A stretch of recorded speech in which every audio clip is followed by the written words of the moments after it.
هذه أول مرة ينساني. أنا زعلان. أنا ينساني باستمرار.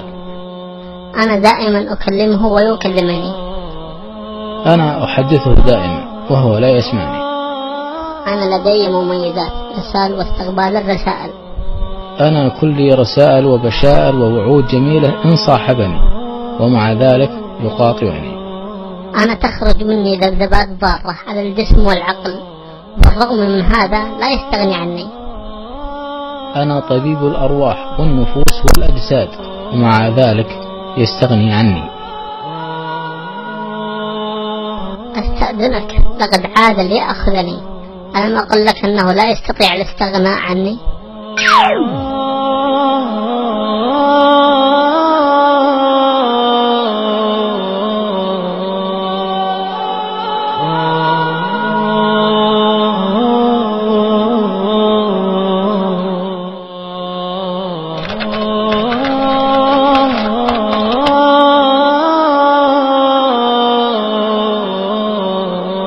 تبارك الذي نزل الفرقان على عبده ليكون للعالمين نذيرا.